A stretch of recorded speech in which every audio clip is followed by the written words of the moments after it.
የአብርሃም የመጀመሪያ ልጅ ስለሆን ሚስት ስለሆን አከብርሻለሁ ሩታ። ምንም ልልሽ አልፈልግም። በጣም ነው የምሬ ነው። አሁን ወንድሜ ነው። አንድ አይደለም 50 ድሮ ጎሽ ሰምተሻል። እንግዲህ ውሽሚትዬ አንድ ሴት አይደለም ወንድሜን 50 ሴት አስድረዋለሁ ብሏል ማለት ነው።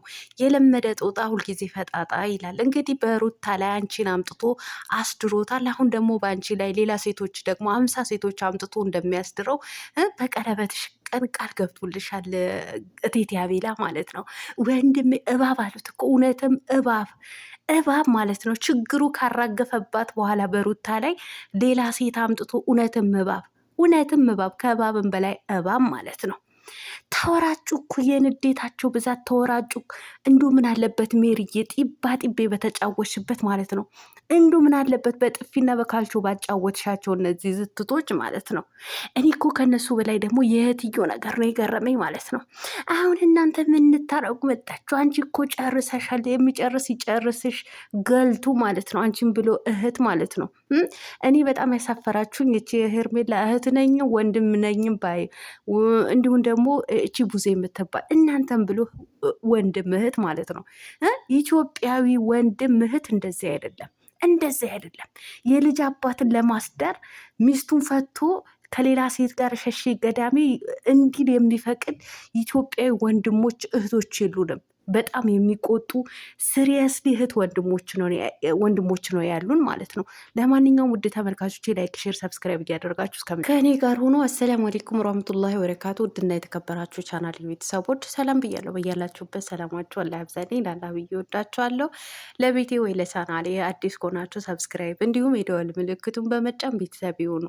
ከዚህ ወይ ቤተሰብ ሆናችሁ ላይክ፣ ሼር፣ ኮመንት ለምታደርጉልኝ እና ለምታበረታቱኝ እጅግ በጣም አድርጌ ከልብ አመሰግናለሁ። አላህ ያክብርልኝ። ዛሬም እንደተለመደው በሌላ ቪዲዮ መጥቻለሁ። ቪዲዮን ከወደዳችሁ ላይክ፣ ሼር፣ ሰብስክራይብ ማድረጋችሁን እንዳትረሱ። የዛሬ ቪዲዮ መግቢያችሁ ላይ እንዳያችሁት ወይም እንዳደመጣችሁት የጋሽ አሸብር ቪዲዮ ነው ማለት ነው። እንግዲህ የትላንትናው ከቀለበቱ የተረፈ ትርፍራፊው ማለት ነው። ቡሌ የለም አልቋል። ቡሌ አልቋል። የትኛው ቡሌ ነው? እኛ አላየንም። አንድ የሴት ልጅ ፊት የሚያክል ኬክ ያቺን የያዛችሁት እንጂ ምንም አይነትኛ ቡሌ አላየንም። ቡሌ ጨርሰናል ሂዱ እያሉ እኮ ቱሪናፋ ደግሞ እኮ የሆነ ያለማስነቃት ነው እንጂ ቅጥል ብለዋል እኮ ቅጥል ማለት ነው። ወይኔ ሩታዬ ይመችሽ። ለእቴቴ አቤላ ለጫታሙ አንተ እባብ አለችው ማለት ነው። እባብ የአብርሃም የመጀመሪያ ሚስቱ ስለሆንሽ ምንም አልልሽም፣ አከብርሻለሁ። አክብረሃት ልብህን ውልቅ ብሏል። አክብረሃት ሞተሃል። አንተ በቁምህ ሞትክ ማለት ነው። እዚህ ጋር የመድረስህ እኮ አንዷ እሷ ነበረች እኮ። ችግራችሁ ካራገፋችሁባት በኋላ ነው የወረወራችኋት ማለት ነው። አከብርሻለሁ አላለም። አክብረሃት ሞተሃል። በክት ትዳሯን በትነህ እኮ ነው ከሌላ ሴት ጋር እንዲዘላ ያደረግከው ማለት ነው። ዛሬ በደንብ አድርገው ነው ያቃጠሉ ማለት ቀጥል ብለሃል። ሲቀጥል ተናደው ነው የመጡት። ምንም ያናደዳቸው ነገር የለም። ምንም የተናደዱት ነገር የለም።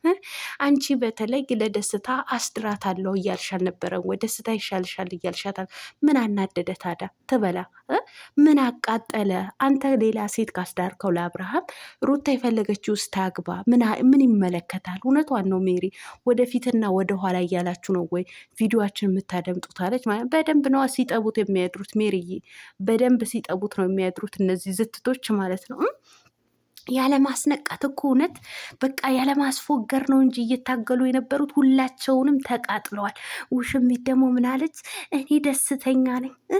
ንጉሱና ንግስቱ ትክክለኛሽን ጥፍት ብሎ የጥፋ አንቺ ደደብ ማለት ነው። አንቺን ብሎ ትክክለኛ ንግስት የሰው ባል ቀምተሽ ንግስት ልትሆኛ አትችይም። አንቺ ተራ ባለጌ እንጂ የንግስት ቦታ የሚሰጥሽ አይደለሽም። ንግስት ማለት ምን አይነት ሴት እንደሆነ ታውቂያታለሽ? ምናልባት እንኳን ሪሰርች አድርገሽ ንግስት ማለት ምን አይነት ሴት ናት ብለሽ እስኪ ስለሷ ነገር በደንብ ለማጥናት ሞክሪ፣ ስለ ንግስት ማለት ነው። አንቺን እንዳንቺ አይነት ባለጌና እንዳንቺ አይነት ውርቀት ከአንድ ባለትዳር ወንድ እንደፈለገ የሚዘል ትዳሩን በትኖ ለራስሽ ለማድረግ ስትጋጋጭ የነበርሽ ሴት ንግስት ራስሽን በንግስት ቦታ ስትተኪ ትንሽ እንኳ ሼምና ሼፕ ለይተሽ አታውቂም? ደደብ ነሽ፣ እውነቱ ስነግርሽ ማለት ነው። ንግስትነት እንኳን ላንቺ አይገባሽም። ንግስትነት ሳይሆን ላንቺ የሚገባሽ ዱርዬ ነሽ። በቃ እውነቴን ነው የምልሽ።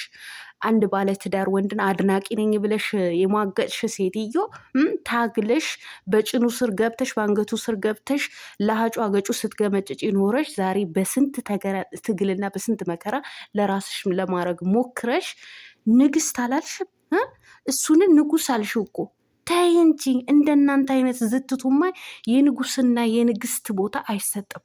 እንዲህ አይሰጥም። አንቺ ንጉስና ንግስት እኮ የሚሰጣቸው ምን አይነት ጀግና ወንድና ምን አይነት ጀግና ሴት እንደሆነች ብታቂ ኖሮ ብታቂ ኖሮ ራስሽን ትደብቂያለሽ ወይም ራስሽን ታጠፊያለሽ ማለት ነው። እንዱ ያለማፈራችሁ እናንተ ዝትቶች፣ በተለይ ይሄ ወንድም ተብዬው ቀብረር ብሎ ለእናንተ አዲስ አይሆንባችሁ። እህት ባለትዳር ወንድ አሳዳ ስላገባች እና ቀለበት ስላደረገች በኮንፊደንስ ኖ ኖ ኖ እንደዚህ አይነት ወንድሞች የሉም።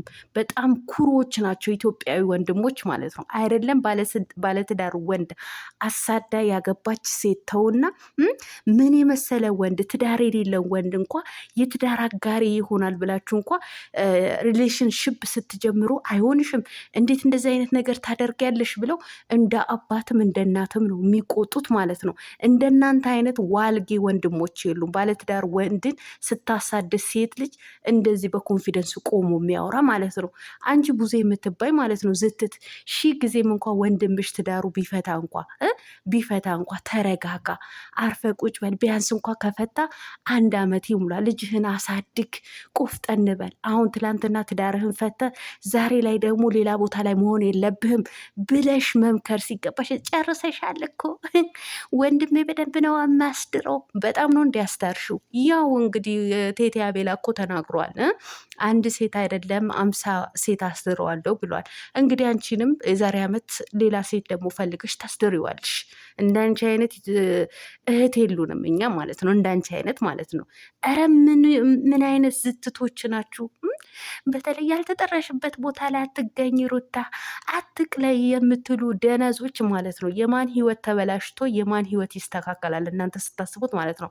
ሩታ እኮ አብርሃምን ፈልጋ አይደለም የሄደችው እዛች ጋር ማለት ነው። እዛች ጋር ፕሮግራማቸው ለመበጥበጥ ብቻ ነው የሄዱት ማለት ነው። አሁንም ሰላማዊ ህይወት እኮ አይኖሩም። ገባቸው አይደለም? የቆረጠች ሴት የእሷ ትዳርን በትነው የእሷ ህይወትን በጥብጠው እነሱ ሰላም ሆነው እንዲኖሩ የምትፈቅድ ይመስላችኋል? ያልተጠራሽበት ቦታ አትገኝ እና የፈታት ሚስቱ ሊጠራ ትፈልጋችኋል እናንተ። ሴጣን ይጥራችሁና ማለት ነው። በተለይ ሴቶች፣ እኔ ሁልጊዜ እናንተ ሴቶች ናችሁ እንዴት ደሜን እንደምታፈሉኝ ማለት ነው። ልክ እንደ ሩታ ህይወታችሁ ይበጥበጥ ልበላችሁ እኔ አልላችሁም። በጣም ታሳዝኑኛላችሁ። ገባችሁ አይደለ? ነገር ግን የእውነት ግን ሴት ሆናችሁ እስኪ ቆም ብላችሁ ለማሰብ ሞክሩ። የነበረችበት ሁኔታ እስኪ ለሰከንድ እንኳ የሆነ በቃ እኔስ ብሆን ብላችሁ እንኳ ለማሰብ ሞክሩ። በአብዛኛው ያልሆነ ኮመንትን የምትጽፉ ሴቶች ናችሁ። እስኪ ነገ በእኔ ህይወት ላይ ይደርሳል ብላችሁ እንኳ ለማሰብ ሞክሩ። እስኪ ራሳችሁ ሩታ ጋር አስቀምጡ እናንተ ዝትቶች ማለት ነው። ለማንኛውም ደግ አደረግሽ ሩታዬ፣ የኔ አንበሳ፣ የኔ ጀግና ማለት ነው። ሜሪዬ በደንብ ጢባ ጥቤ ብትጫወችባቸው እኔ በጣም ነበር ደስ የሚለኝ። በካልቾና በጥፊ ብታጫወቻቸው ማለት ነው። ደስታዬን አልችልም ነበር። ቀጥል ልበሉ ከፈለጋችሁ ማለት ነው። ይሄ ነው የምለው።